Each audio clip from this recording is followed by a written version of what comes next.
இந்த வேளை வா எந்த ஏகவா இந்த வேளை வா எந்த ஏகவா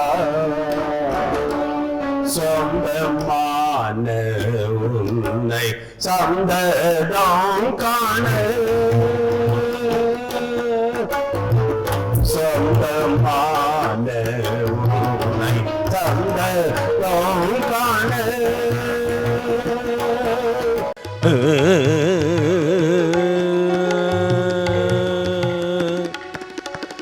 சாந்த தேவனே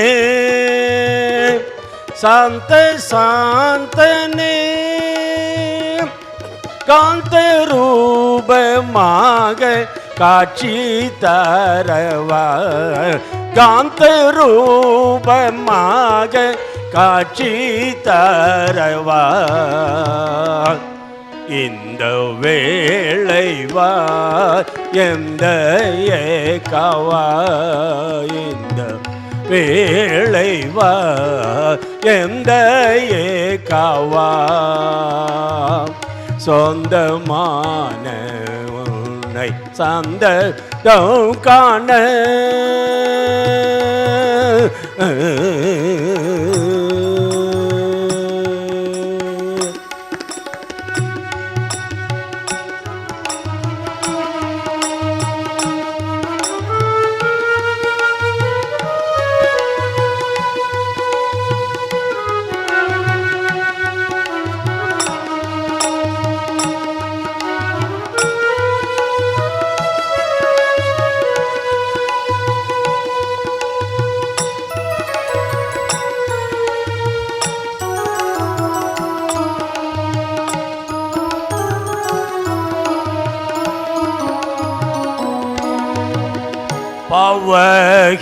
பவஹிம்சையான பரம் சுமந்தோனே பவஹிம்சையான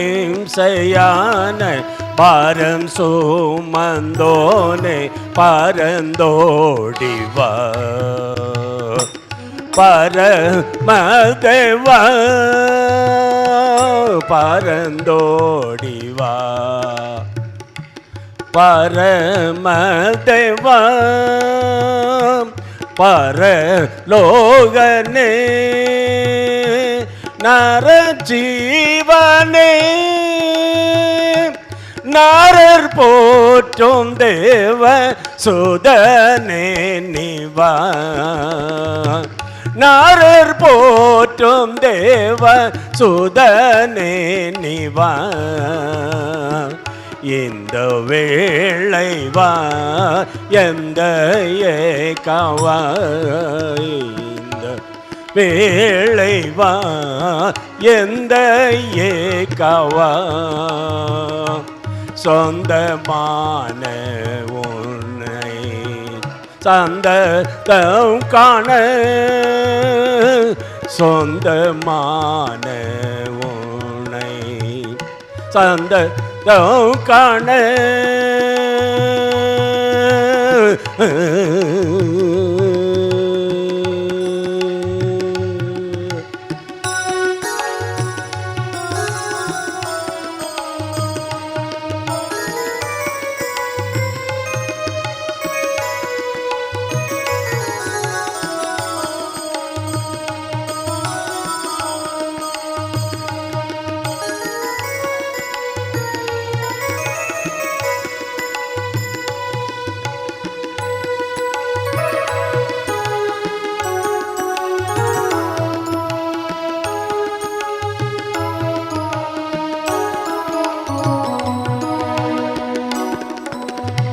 பாதகர்க்கு பாதை காட்டின் நம்மை தேவா பாதகர்க்கு பாதை காட்டின் நம்மை தேவா பாதையன்னிலே வாசம் பண்ணவா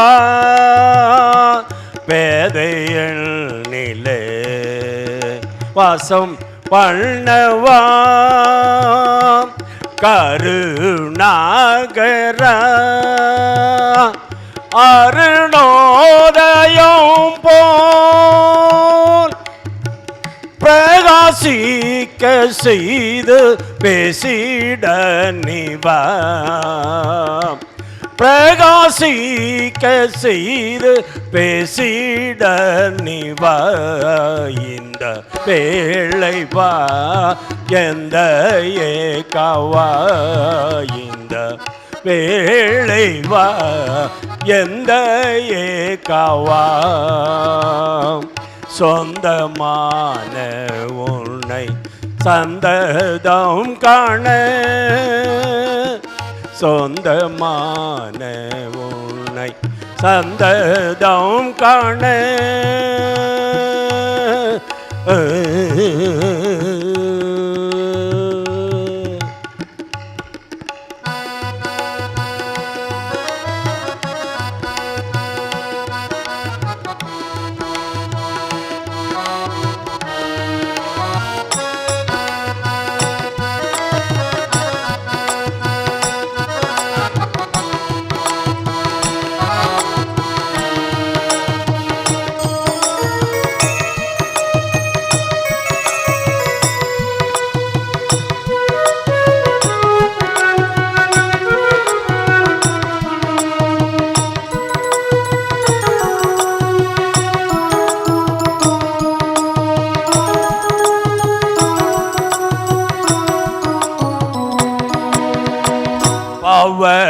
பவகிம்சையான பாரம் சுமந்தோனே, பவகிம்சையான பாரம் சுமந்தோனே, பரந்தோடிவா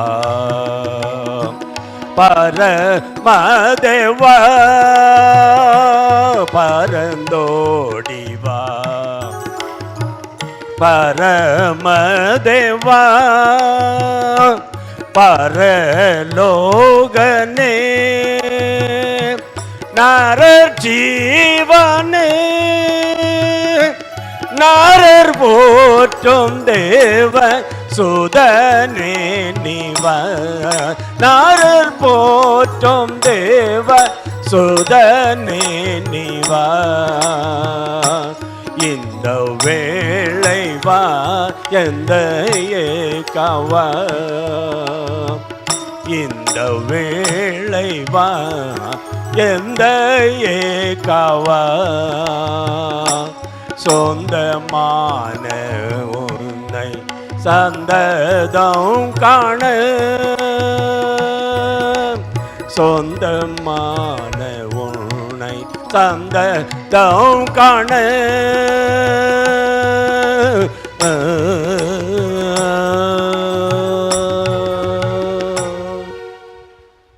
பரிசுத்த நாமத்துக்கு மகிமை உண்டாவதாக.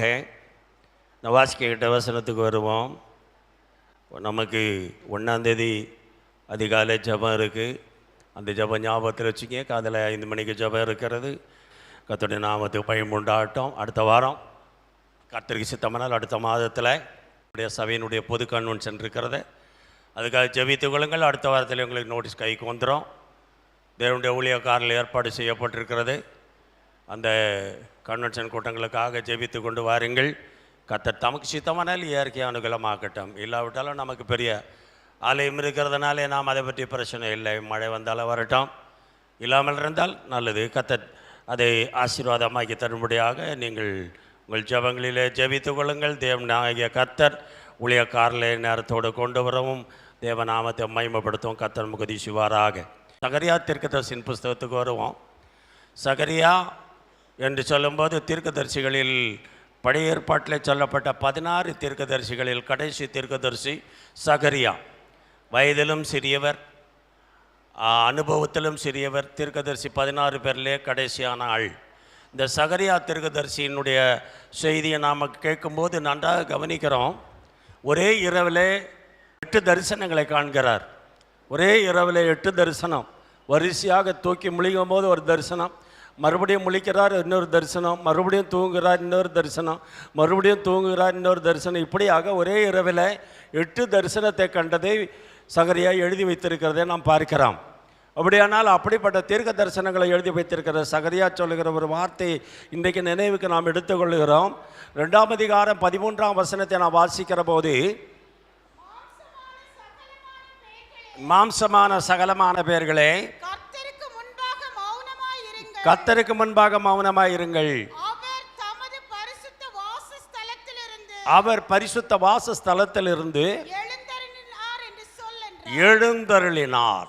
He has got up from his habitation. அவருடைய இடத்திலிருந்து அவர் எழுந்தருளுகிறார். அவருக்கென்று கொடுக்கப்பட்ட ஒரு இடத்திலிருந்து நம்ம எழுந்தருளி இருக்கிறார் என்று சகரியா தீர்க்கதரிசி சொல்லுகிறார். அப்படியானால் சகரியா சொல்லுகிற காரியத்தை நீங்கள் சிந்தித்து பார்ப்பீர்கள் என்றால், why he has raised his habitation, அவருடைய இடத்திலிருந்து ஏன் எழுந்திருக்கிறார் என்பதை நாம் யோசித்து பார்க்கும்போது, அந்த அதிகாரம் முழுவதையும் நான் வாசிப்போம் என்று சொன்னால் 3ஆம் வசனத்தை வாசியுங்கள். இதோ என்னோட பேசின தூதன் புறப்பட்ட போது, சகரியா தீர்க்கதரிசி சொல்லுகிறார், என்னோட பேசின தூதன் புறப்பட்ட போது வேறொரு தூதன் அவரை சந்திக்கும்படி புறப்பட்டு வருகிறான். இவனை அவர் நோக்கி, நீ ஓடி நீ ஓடி போய் அந்த வாலிபனிடத்தில் சொல்ல வேண்டியது என்னவென்றால், எருசலேம் தன் நடுவிலே கூடும் மனுஷரின் திரளினாலும் மிருக ஜீவன்களின் திரளினாலும் மதிலில்லாத பட்டணங்கள் போல வாசஸ்தலமாகும். எருசலேம், அதாவது எருசலேமுக்கு விரோதமாய் கிரியை செய்கிறவருடைய பட்டணம் மதில் இல்லாத பட்டணம் போல மாறி போகும். தேவனுடைய பிள்ளைகளுக்கு விரோதமாய் கிரியை செய்கிற எவனானாலும் சரி, அவனுடைய கிரியைகள் எல்லாம் மதில் இல்லாத பட்டணம் போல மாறி போகும். நான் அதற்கு சுற்றிலும் அக்கினி மதிலாயிருந்து எதற்கு சுற்றிலும் தேவனுடைய பிள்ளைகள் தம்முடைய பிள்ளைகளை அங்கே பிரிக்கிறார். அதை நன்றாக பொறுமையாக படித்தால் புரியும். அவர் தம்முடைய பிள்ளைகளை சுற்றிலும் அக்கினி மதிலாயிருந்து அதன் நடுவிலே மகிமையாய் இருப்பேன் என்று கர்த்தர் சொல்லுகிறார். கரங்களை தட்டி அதை சுற்றிலும் நான் அதை சுற்றிலும் அக்கினி மதிலாய் இருப்பேன் என்று சொல்லுகிறார். அக்கினி மதில். கர்த்தருடைய நாமத்துக்கு மகிமை உண்டாகட்டும்.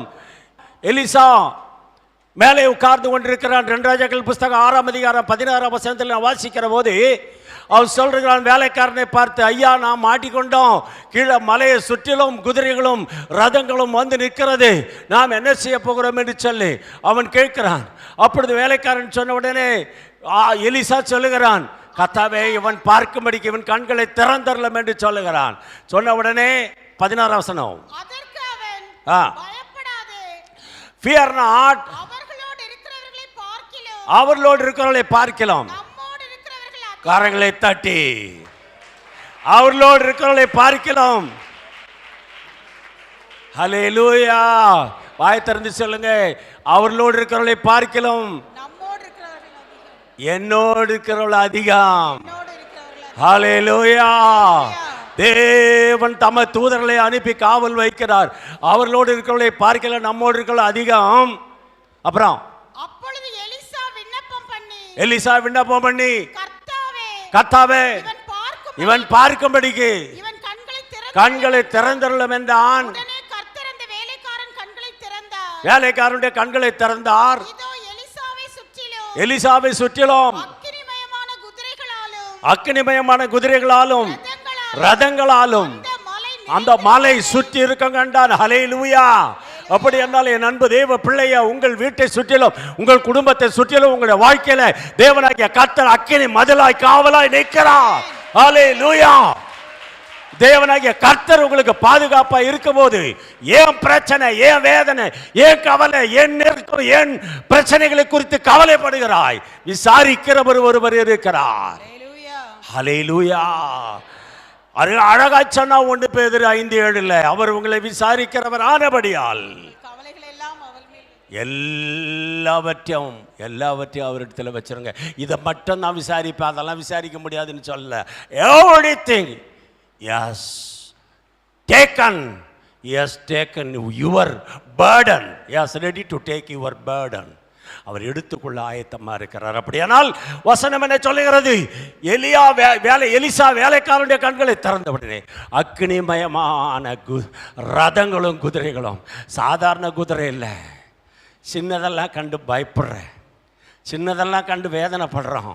சின்ன காரியம், ஒரு பலவீனம், ஒரு தலைவலி, ஒரு வயிற்று வலி, ஒரு சோர்வு, ஒரு நெஞ்சு வலி, இல்லை எதுவானாலும் சரி, சரீரத்தை உண்டாக்கின கர்த்தர் நமக்கு பலத்தையும் சுகத்தையும் ஆரோக்கியத்தையும் தரும்படி காத்திருக்கிறார். அல்லேலூயா. உண்டாக்கினவர், அவர் உருவாக்கினவர். ஆதியாகம புஸ்தகம் 1 அதிகாரம் 28 29 சொல்லும்போது அவர் சொன்னாரு, என்ன சொன்னாரு? பலுகி பெருகி நிரப்பி சமுத்திரத்தின் மச்சங்களையும் ஆகாயத்து பறவைகளையும் பூமியின் மேல் நடமாடுகிற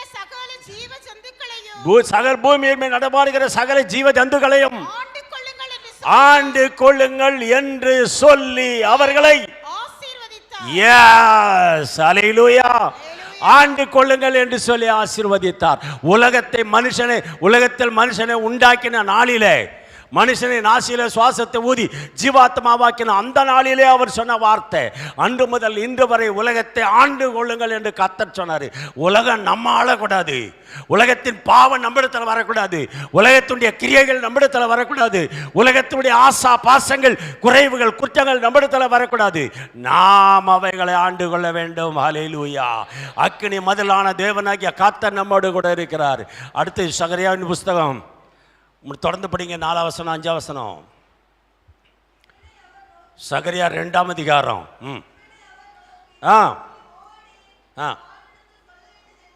அடுத்து இப்ப படிச்சதுக்கு அப்புறம் நான் அதற்கு சுற்றிலும் அக்கினி மதிலாயிருந்து அது நடுவில் நான் மகிமையாயிருப்பேன். ஹல்லேலூயா. உங்கள் நடுவில் கர்த்தர் மகிமைப்படுவான். உங்கள் நடுவில் கர்த்தர் மகிமைப்படணும். நம்மிடத்தில் காணப்படுகிற அசூசியான காரியங்களை கண்டு கர்த்தர் நம்மை விட்டு விலகி போகாதபடிக்கு அவர் சொன்னார். 4:12 1 தீமோத்தேயுல சொன்னார், உன் இளமை குறித்து ஒருவன் அவனை அசட்டை பண்ணாதபடிக்கு வார்த்தையிலும் அன்பிலும் ஆவியிலும் நடக்கையிலும் you should be pattern to the believers. You should be pattern to the believers. விசுவாசிக்கு மாதிரியாயிரு, சபைக்குள்ள மாதிரியா இருக்கணும். Wherever you go, the peoples are watching. And that time you must be careful in the Christian life. கிறிஸ்தவ வாழ்க்கையில கவனமாக ஜாக்கிரதையாக நம்ம நாட்களை கடத்த வேண்டாம். They should not hesitate.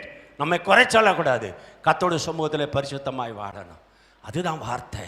அப்புறம் தொடர்ந்து மகிமைப்படுவேன். தேசத்திலிருந்து ஓடி வாருங்கள் என்று கர்த்தர் சொல்லுகிறார். ஆகாயத்து 4 திசைகளிலும் உங்களை நான் சிதற பண்ணுவேன் என்று கர்த்தர் சொல்லுகிறார். ஆகாயத்தின் 4 திசைகளிலும் உங்களை நான் சிதற பண்ணுவேன் என்று கர்த்தர் சொல்லுகிறார். பாபிலோன் குமாரத்தினிடத்தில் சிதற பண்ணுவேன் என்றால் அழிப்பேன் என்றல்ல. சிதற பண்ணுவேன் என்றால் அழிப்பேன் என்றல்ல. அப்போஸ்தலர் நடபடிகள் 6 அதிகாரத்தில் அவர் சொன்னாரு, என்ன சொன்னாரு? அதாவது 8 அதிகாரம் 6 வசனத்தில் சொல்லும்போது, சிதறி போனவர்கள் எங்கும் சுவிசேஷத்தை பரப்பினார்கள் என்று சொன்னான். சிதறி போனாங்க. எதனால போனாங்க? சுவிசேஷத்தினால வளர்ந்துட்டாங்க. நான் போறேன் அங்க போறேன் பிரசங்கத்துக்கு, அங்க போறேன் பிரசங்கம், அங்க போறேன் பிரசங்கம், அங்க கர்த்தரை பத்தி சொல்றேன். போ, தேவனை மகிமைப்படுத்து, எங்க வேணாலும் சொல்லு. உன்னால முடிஞ்ச வரைக்கும், உங்களால முடிஞ்ச வரைக்கும் ஆத்மாக்களை ஆதாயப்படுத்த வேண்டிய கர்த்தர் கொடுக்கிற காரியம். சிதறி போ சொன்னார். எந்த திசையில? கிழக்கு மேற்கு வடக்கு தெற்கு 4 திசையில நீங்க சிதறி போங்க. அப்புறம் பாபிலோன் குமாரத்தினிடத்தில் குடியிருக்கிற சீயோனே, உன்னை விடுவித்துக்கொள். நீ பாபிலோன் இடத்துல குடியிருக்கிறாய். நன்றாக கவனிக்க வேண்டும். பாபிலோன் என்று சொல்லுகிறது ஆதியாகம புஸ்தகம் 11 அதிகாரத்தில் மகாபாபேல் கட்டினான். அதுதான் பாபிலோன். அந்த பாபிலோன்ல மகாபாபேல் கட்டி அவர்கள் வானத்துக்கு நேராக மேலே ஏறி போக பிரயாசப்பட்டார்கள். தேவன் பாஷையை தாறுமாறாக்கி போட்டார். அங்கே இருந்து விலைக்கு அனுப்பினார். அந்த பாபிலோன் அருகிலே குடியிருக்கிற, அல்லது பாவ தேசத்துக்குள்ளே குடியிருக்கிற, அல்லது உலகத்தின் மக்களுக்குள்ளே குடியிருக்கிற, அல்லது பாவ அக்கிரமம் அநியாயம் செய்கிற சொந்தக்காரர்கள் மத்தியிலே குடியிருக்கிற என் அன்பு தெய்வ பிள்ளையே, உன்னை நீ விடுவித்துக்கொள். You should be careful. நீ ஜாக்கிரதையா இருக்கணும். நான் எங்க இருக்கிறேன்? எல்லாரும் அந்த போனாங்க, கல்யாண வீட்டில் போனாங்க, எல்லாரும் மாட்டு வெத்தலை பாக்கு போட்டாங்க, நானும் கொஞ்சம் போட்டுட்டேன். ஏன் தெரியுமா? அவங்க ஒரு மாதிரி நினைப்பாங்க. எப்படி? அவங்க ஒரு மாதிரி நினைப்பாங்க. அதுக்காக நான் போட்டேன். என் அன்பு தெய்வ மகனே, உன் விசுவாச ஜீவித்தை காட்டணும், விசுவாச ஜீவித்தை காட்டணும். எல்லாருக்கும் தட்டு கொண்டு வந்து கற்பூரத்தை கொளுத்தி எல்லாட்ட காட்டுறேன்னா நானும் ஒரு கும்பிடு போட்டேன். என்ன ஒருவேளை அந்த ஆண்டவர் என்னை மறந்து விட்டால் ஒருவேளை இந்த கற்பூரம் மாதிரி என்னை காப்பாற்றுமே. அல்லேலூயா. அதுக்கு ஆள் இருக்குதா?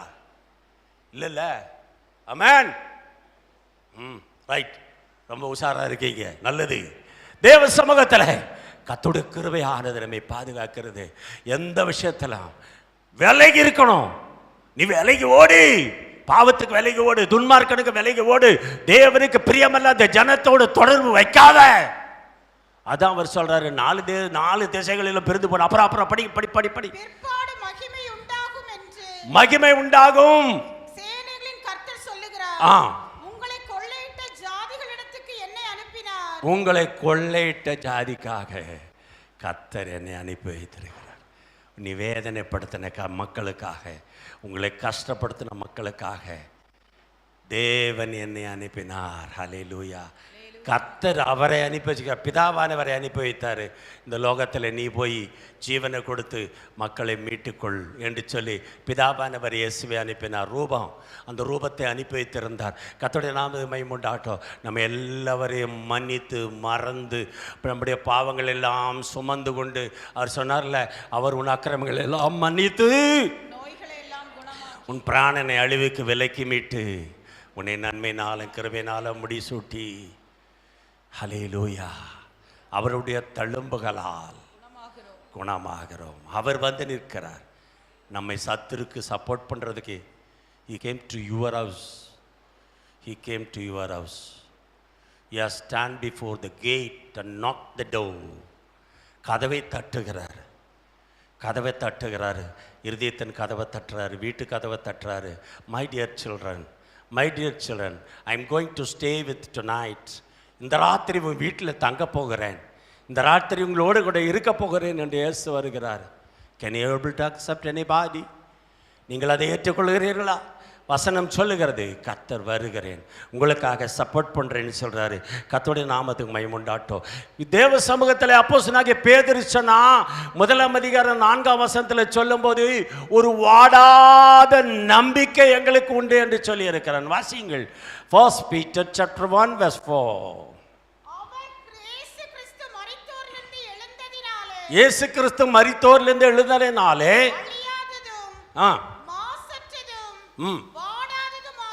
வாடாததுமான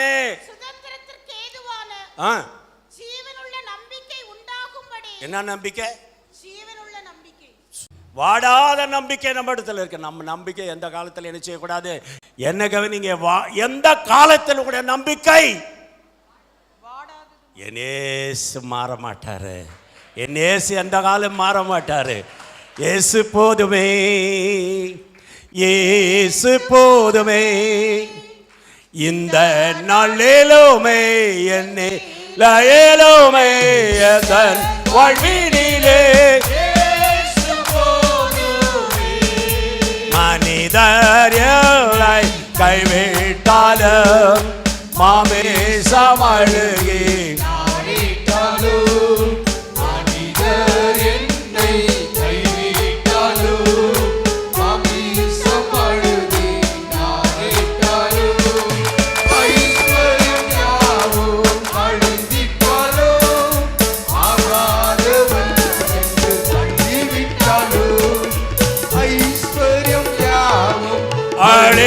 அழிந்திட்டாலும் மாறாதவன் என்று தள்ளிவிட்டாலும், ஓ இயேசு போதுமே, இயேசு போதுமே, இந்த நாளிலுமே என்னை லயலுமே அந்த வாழ்வினிலே.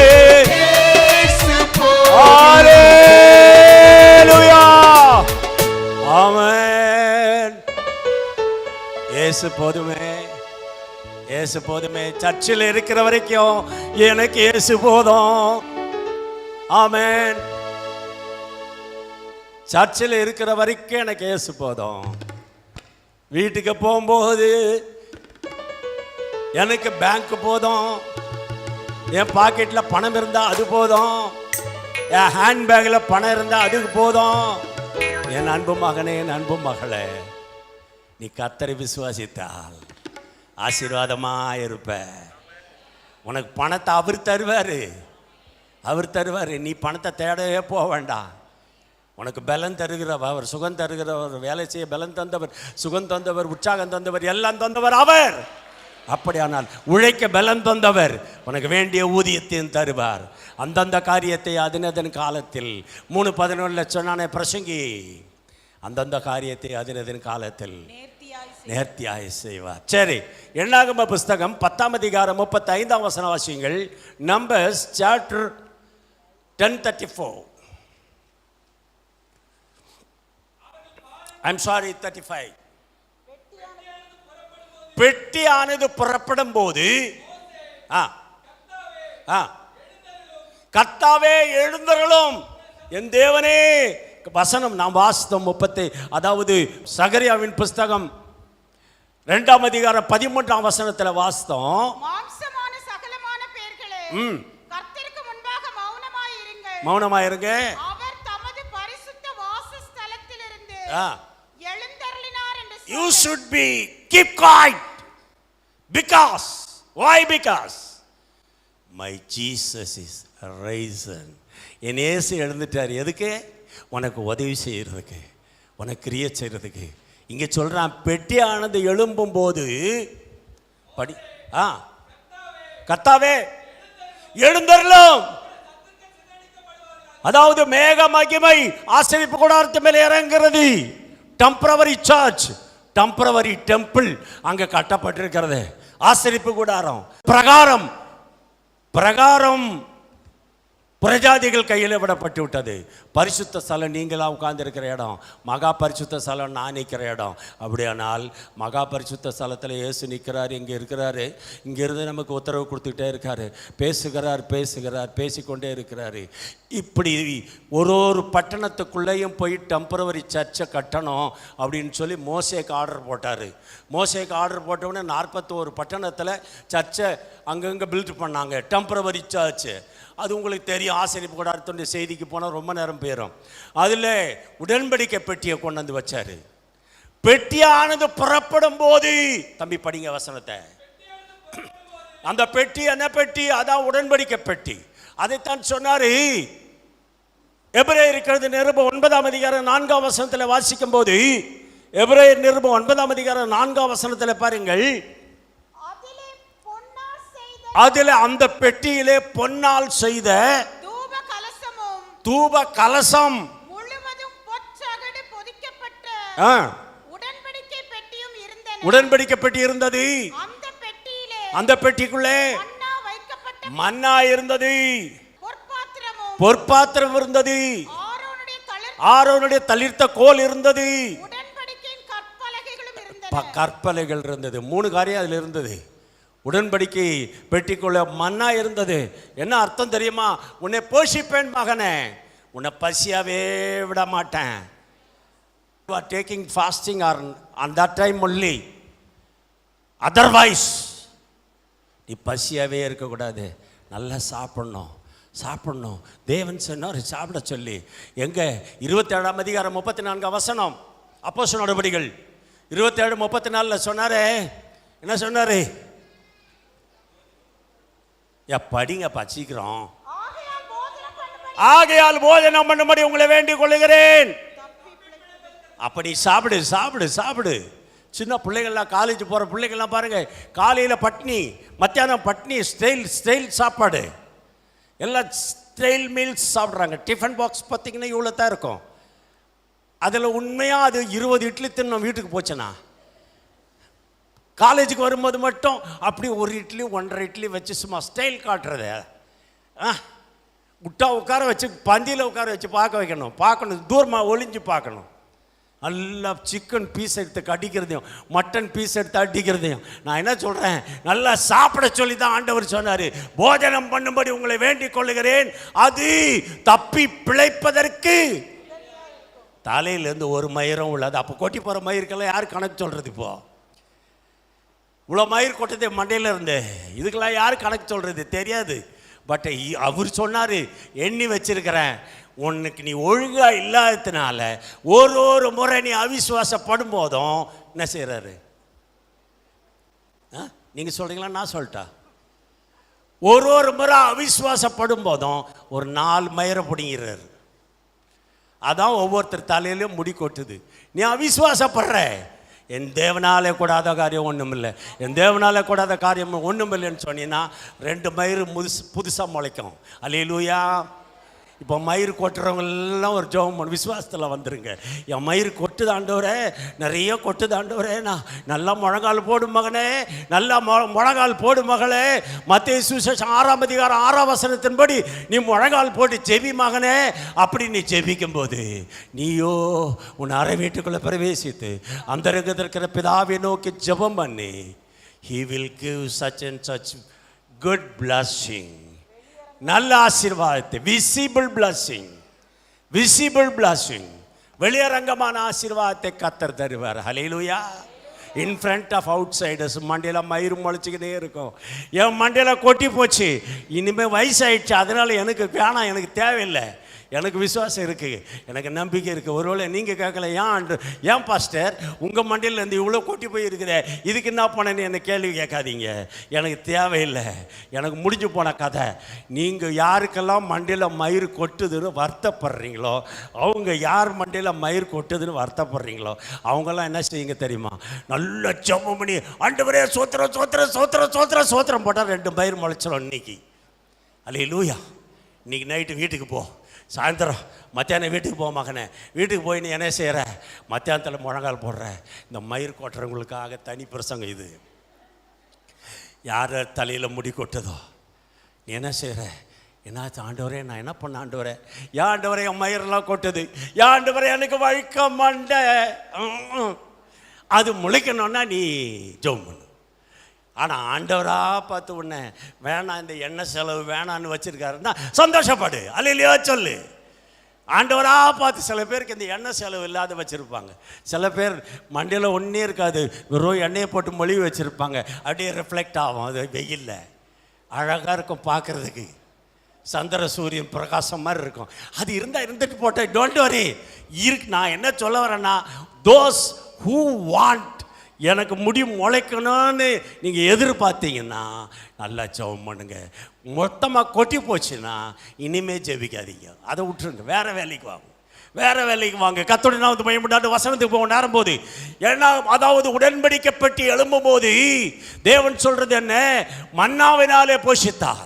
எந்த வேலையை பட்டி இருக்கக்கூடாது, பசி இருக்கக்கூடாது, திருப்தியாக சாப்பிடணும். பிள்ளைகளே பிள்ளைகளே, யோவான் சுவிசேஷம் 21ஆம் அதிகாரம் 8-9ஆம் வசனத்தை சொல்கிறாரு. பிள்ளைகளே, 4ஆம் வசனத்தில் பிள்ளைகளே சாப்பிட்றதுக்கு ஏதாவது வச்சிருக்கிறீங்களா? Is there anything to eat? Nothing we have. ஒன்றுமே இல்லை ஆண்டவரே. Come on, come out. 9th word 9ஆம் வசனத்தில் சொல்கிறாரு. கரையில் வந்து இறங்கின போது கறி நெருப்பு போட்டிருக்கிறதையும் அதன் மேல் மீன் வைத்திருக்கிறதையும் அப்பத்தே கண்டார்கள். நீ என்ன பண்ணுற? பழைய சோரியம் அதே இதையும் தின்ற. பழசு ரொம்ப நல்லது, உடம்புக்கு நல்லதுன்னு சொல்கிறாங்க. நல்லது அது ஒரு காலத்தில், இப்போ இல்லை. அந்த காலத்துலலாம் பழைய சாப்பாடு சாப்பிட்டா உடம்பு ஹெல்த்தியாக இருக்கும். நாங்கள் இந்த காலத்தில் பழைய சாப்பாடு சாப்பிட்டப்போ மூக்கில் கொட்டுது. அப்போ என்ன பண்ணுறது? சரி விட்டுரு. தேவன் என்ன செய்கிறாரு?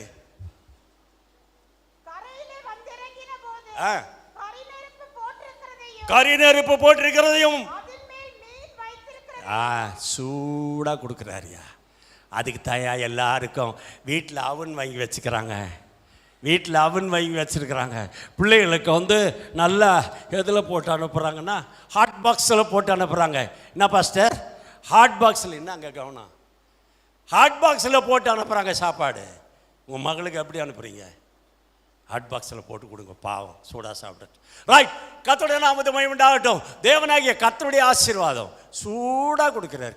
வந்து இறங்கின போது அவர்கள் கறி நெருப்பு போட்டிருக்கிறதையும் அப்பம் வைத்திருக்கிறதையும் மீன் வைத்திருக்கிறதையும் கண்டார்கள். தேவனாகிய கர்த்தர் அவர் ஃபீட் பண்ணுற கர்த்தர் நல்லா சாப்பிட கொடுக்குறாரு. நல்லா சாப்பிடு, பசியாகவே இருக்காத, பசின்னு சொல்லாத, வாயில் திறந்து பசின்னு சொல்லாத. போஜனம் பண்ணும்படி உங்களை வேண்டிக் கொள்கிறேன், தப்பி பிழைப்பதற்கு உதவியாக இருக்கும். இது மன்னா. 2வது காரியம், ஆரோனுடைய தளிர்த்த கோல் காய்ந்து போன கட்டையாய் கிடக்கிற நீ துளிர்த்து எழும்பணும். ஆரோனுடைய கோலை போல வளர்ந்துக்கிட்டே இருக்கணும். நேற்று என் பாக்கெட் எம்டி, இன்னைக்கு என் பாக்கெட்டில் கொஞ்சம் பணம் இருக்கு. அல்லேலூயா. எனக்கு சொல்கிறேன்ப்பா, கொஞ்சம் வச்சிருக்கேன்ப்பா. அல்லேலூயா அப்படின்னு நீங்கள் சொல்லணும். என் பாக்கெட்டில் பணம் இருக்கு. யாரை கை தூக்க சொல்லலை. இப்போ நான் கை தூக்கு, யாரும் தூக்கவும் மாட்டீங்க. பாக்கெட்டில் பணம் வச்சுருக்கிறேன்னு சொன்னால் கையை தூக்குவாங்க. இப்போ என் பேக்கில் வச்சுருக்கேன், ஒரு கட்டு பணம் வச்சுருக்கேன், ஒரு 25,000 ரூபா வச்சுருக்கேன். வழி செலவுக்கு, போகிறதுக்கு வர்றதுக்கு, அது இந்த மாதம் செலவுக்கு, அதுக்கு இதுக்குன்னு ஏதோ வச்சுருந்தாலும் சரி. நான் என்ன சொல்கிறேன் என்றால், என்னை தேவன் ஆசீர்வாதமாக வைத்திருக்கிறார். என் கையில் இருக்கு. ஐ ஹாவ் சம்திங், என்கிட்ட இருக்கு.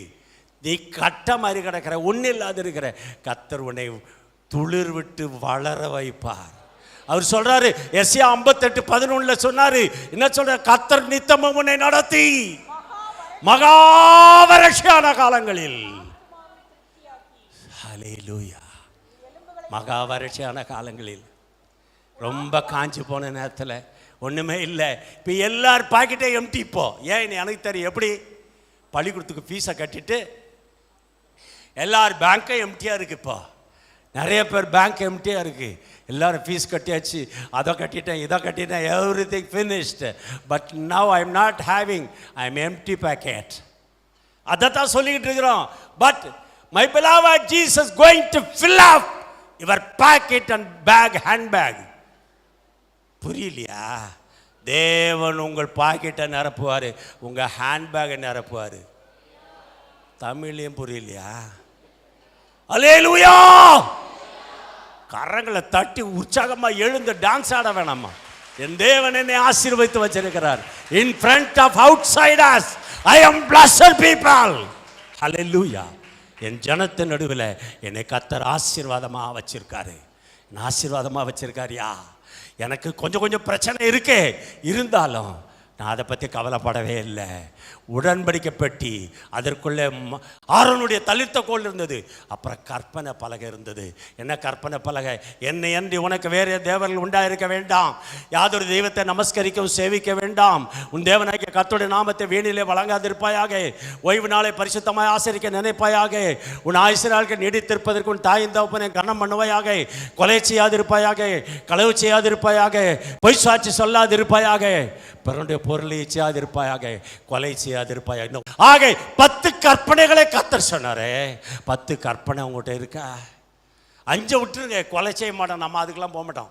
அவ்வளோ தைரியம் கிடையாது நமக்கெல்லாம் கொலைகளை பண்ணுறதுக்கு.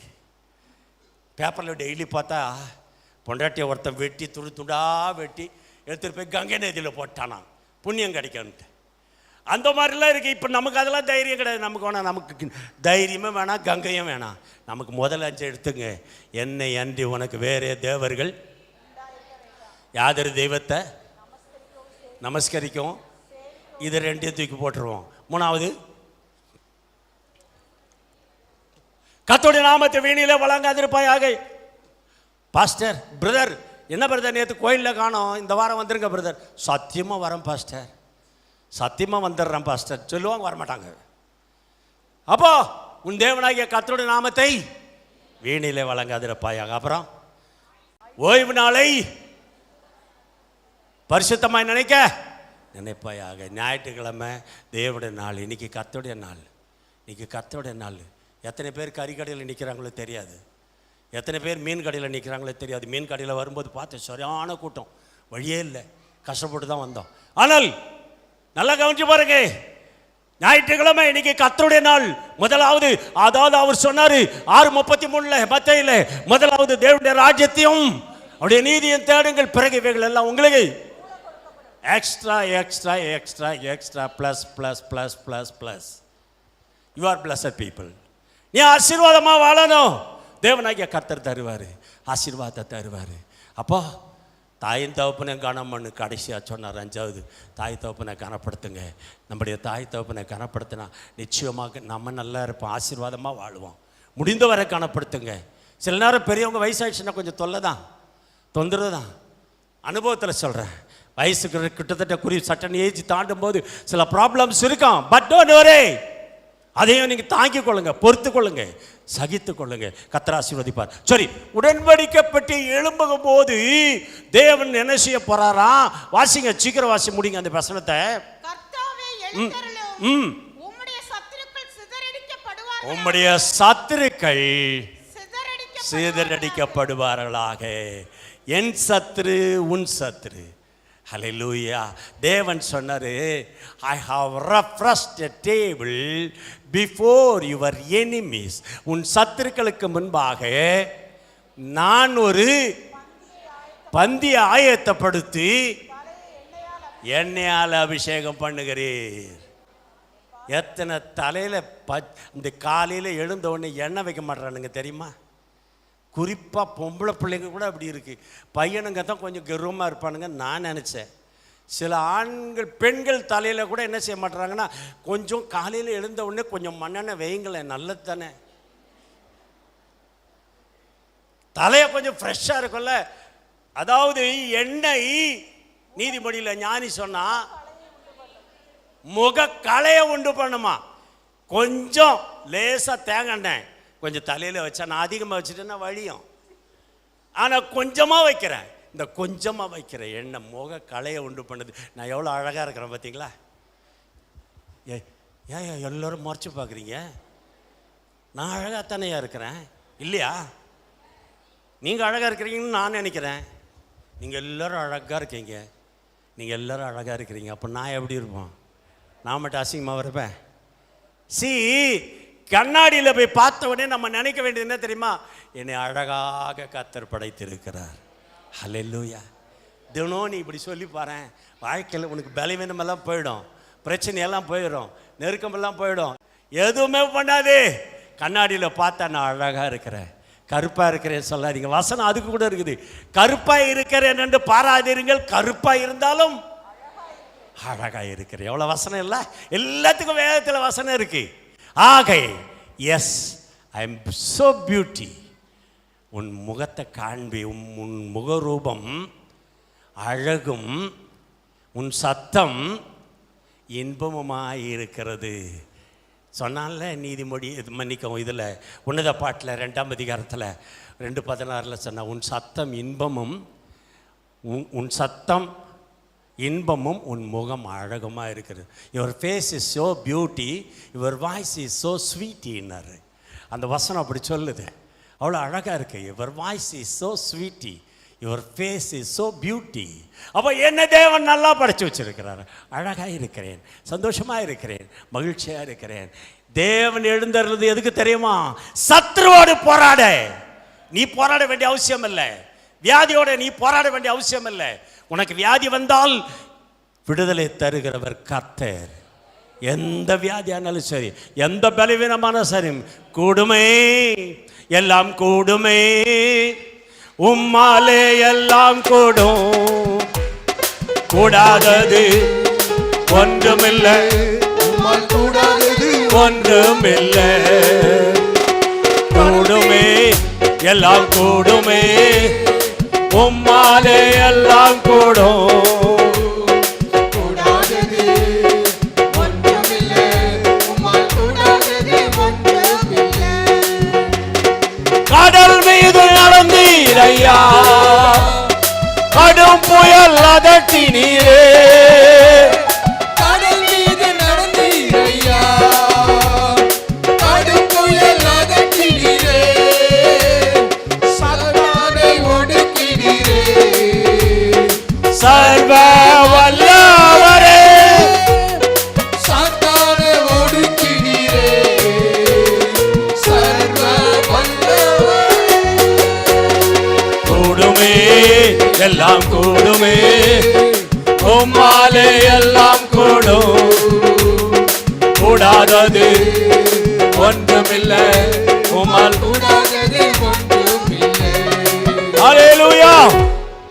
தேவனால கூடாத காரியம் ஒன்றும் இல்லைங்க. விசுவாசமாக போனோம். மாத கடைசி வாரத்தில் சொல்கிறேன், இந்த மாதத்தில் என்னை கர்த்தர் நல்லா வச்சிருக்கிறார் சொன்னோம். கை தூக்கத்துக்கு பார்க்கலாம். இந்த மாதத்தில் கர்த்தர் என்னை நன்றாக வைத்திருந்தார். இந்த மாதத்தில் என்னை சுகத்தோடு வைத்திருந்தார். இந்த மாதத்தில் எனக்கு முட்டு வலி தாங்க முடியல. Very good. வெரி குட், நல்ல கான்ஃபிடென்ட்டாக இருக்கீங்க. ரைட், கர்த்தருடைய நாமத்துக்கு மகிமை உண்டாகட்டும். சகரியாவின் புஸ்தகம் 14ஆம் அதிகாரம் வாசிங்க, ஒரு வசனத்தை வாசிங்க. சகரியாவின் புஸ்தகம் 14ஆம் அதிகாரம் 3-4 வசனம். கர்த்தர் ஏன் எழும்புறாரு? புறப்பட்டு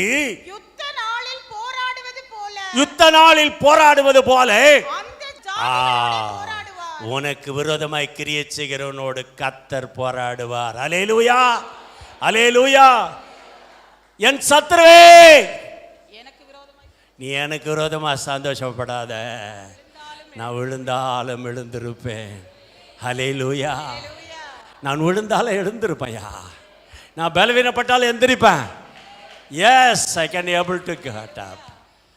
கர்த்தருடைய நாமத்தை மகிமை உண்டாகட்டும். தேவனாகிய கர்த்தர் சொல்றது என்ன? இதில் ஏன் எழுந்திருக்கிறார் அவர்? உன் சத்துருக்களோடு போராடும்படி. உனக்கு விரோதமாக நிறைய பேர் என்ன சொல்கிறாங்க, என்னன்னு தெரியல, ஒரு மாதிரி இருக்குது, சூனியம் ஏதாவது பண்ணியிருப்பாங்களோன்னு நினைக்கிறேன் நான். நீ சூனியத்தை நம்பின சூன்யம் ஆயிடுவேன். சூனியத்தை நம்புகிறோம், பிசாசை நம்புகிறோம், பிசாசுடைய கிரியைகளை நம்புகிறோம். இல்லை, என் எல்லைக்குள்ளே சாத்தான் அனுமதிக்க மாட்டார். என் எல்லைக்குள்ளே கர்த்தர் சாத்தானை அனுமதிக்க மாட்டார். தட் இஸ் கான்ஃபிடன்ட், அதுதான் விசுவாசம், அதுதான் விசுவாசம். என் எல்லைக்குள்ள சாத்தானை கர்த்தர் அனுமதிக்க மாட்டார். என் தேவன் எழுந்தருளி இருக்கிறார், என் தேவன் எழுந்தருளி இருக்கிறார். சத்துருவை மடங்கடிப்பார். சத்துருவை மடங்கடிக்கிறது மட்டுமல்ல, நமக்காக வருகிற எதிர் சக்திகளை கர்த்தர் மாற்றுகிறவராக இருக்கிறார். சங்கீதம் 102ஆம் சங்கீதம் ஒரு வசனம் படிச்சிங்க, நான் ஸ்டாப் பண்ணுறேன். 102ஆம் சங்கீதம் 12ஆம் வசனம் வாசிங்க.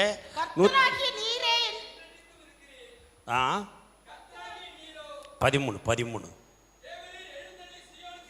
தேவரீர் எழுந்தருளி சீயோனுக்கு இறங்குவீர். நமக்கு தயவு செய்யும் காலமும். சீயோன் என்று சொல்லுகிறது எது? சீயோன் என்று சொல்லுகிறது சீயோன் குமாரத்தியேன்னு கூப்பிடுறாரு. சீயோன் என்று சொல்லுகிறாரு. சீயோன் குமாரனே, சீயோன் குமாரர்களே, சீயோன் குமாரத்தியா, இப்படி வரிசையாக நிறைய கூப்பிடுறாரு. சீயோன் என்று சொல்லுகிறது ஆதி காலத்தில் தாவீது, அதாவது சீயோன், அக்ரா, பெசேத், ஓபேல் என்று சொல்லுகிற 4 மலைகளை வெட்டி சமதளப்படுத்தி அதில் எருசலேம் தேவாலயத்தை கட்டினான். சீயோன், அக்ரா, பெசேல், ஓபேல் ஆக 4 மலைகளை வெட்டி அதன் பேரில் எருசலேம் ஆலயத்தை கட்டினான். அதில் எருசலேம் ஆலயத்தை கட்டி வைத்த பின்பு அதை நேபுகாத்நேச்சாரால் இடிக்கப்பட்டது. முதல்ல, அதாவது நேபுகாத்நேச்சாருடைய துணையாக இருந்த செராதாத் பலாதான் என்று சொல்லுகிறவன் வந்து இடித்தான். ரெண்டாவது மறுபடியும் அதை சாலமோன் கட்டினான். மறுபடியும் நேபுகாத்நேச்சார் ஆளை அனுப்பி அவனை இடித்து போட்டான். இப்படி இடித்து போட்ட அந்த தேவாலயத்தை, சீயோனை, தேவனாகிய கர்த்தர் எல்லாத்தையும் தூக்கி போட்டு புதிய ஏற்பாட்டில் சீயோனாக நம்மை கர்த்தர் அழைக்கிறார். நம்மை சீயோன் என்று அழைத்து, உன்னை நான் கட்டுவிப்பேன், நீ மறுபடியும் கட்டப்படுவாய். எரேமியாவின் தீர்க்க தரிசனம் 31ஆம் அதிகாரம் 4ஆம் வசனத்தை வாசிக்கிற போது மறுபடியும் உன்னை கட்டுவிப்பேன், நீ கட்டப்படுவே. மறுபடியும் நீ மேல வாத்தியத்தோடு, ஆடல் பாடல் செய்கிற கூட்டத்தோடு புறப்படுவாய். உன்னை மியூசிக் வாசித்து உன்னை அழகாக கூட்டிகிட்டு வருவேன். கர்த்தருடைய நாமத்தை மகிமை உண்டாகட்டும். தேவனாகிய கர்த்தர் நம்மை அழைத்து கொண்டு சீயோன் என்று அழைத்து அவர் எழுந்தருளி நமக்காக யுத்தம் செய்து நம்ம வீட்டில் எப்போதும் ஆடல் பாடல் மகிழ்ச்சி சந்தோஷம் எப்பொழுதும் நிலைத்திருக்க பண்ணுவேன் என்று இம்மாதத்தின் இறுதி வாரத்தில் கர்த்தர் உங்களுக்கு அறிவிக்கிறார். அப்படியானால் நீங்கள் மகிழ்ச்சியோடு இருக்கணும். உங்களை கட்டுவேன். எப்படி கட்டுவேன்? மறுபடியும் கட்டுவேன். உங்கள் இருதயம் உடைந்து போயிருந்தாலும் மறுபடியும் கட்டுவேன். உங்கள் வேதனைகள், வியாதிகள், பலவீனத்தினால நீங்கள் சோர்ந்து போயிருந்தாலும் மறுபடியும் உன்னை கட்டுவேன். எல்லாரும் எழுந்திருப்போம், தேவ சமூகத்திலே சொல்லுவோம். ஹல்லேலூயா. உங்களுக்காக எழுந்திருக்கிற கர்த்தர், உங்களுக்காக எழுந்தருளின கர்த்தர், உங்களுக்காக எழுந்தருளி நிற்கிற கர்த்தர். அவர் சொல்லுகிறாரு. ஒரு வசனம் கூட வாசித்துருங்க. மத்தேயு சுவிசேஷத்தில் ஒரு வசனம், மத்தேயு சுவிசேஷம் 8ஆம் அதிகாரத்தை எடுத்துக்கொள்ளுங்கள். மத்தேயு சுவிசேஷம் 8ஆம் அதிகாரம் 24, 25, 26 வசனங்கள். படவு அலைகளினால் மூடப்படத்தக்கதாய் பெருங்காற்று உண்டாயிற்று. அவரோ நித்திரையாக இருந்தார். என் அன்பு தேவ மகனே, நீ வேதனைப்படும்போது வயிற்று வலி, தலைவலி, கைவலி, நெஞ்சு வலி, பலவீனம், சோர்வு, அவர் நித்திரையாயிருக்கிறார் நினைக்கிறியா? அவர் தூங்குறார் நினைக்கிறியா மகனே? அவர் தூங்கி கொண்டிருக்கிறார் நினைக்கிறியா மகளே? இல்லை மகளே, இல்லை மகனே, ஒரு காலம் அவர் தூங்குவதில்லை.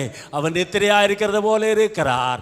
அங்கே மக்கள் என்ன செய்தார்கள்? அடுத்த வசனம். அப்பொழுது அவருடைய சீஷர்கள் வந்து அவரை அவரை எழுப்பி, ஆண்டவரே, எங்களை ரட்சியும், மடிந்து போகிறோம் என்றார்கள். அதற்கு அவர், அற்ப விசுவாசிகளே, ஏன் பயப்படுகிறீர்கள் என்று சொல்லி எழுந்தார். ஹல்லேலூயா.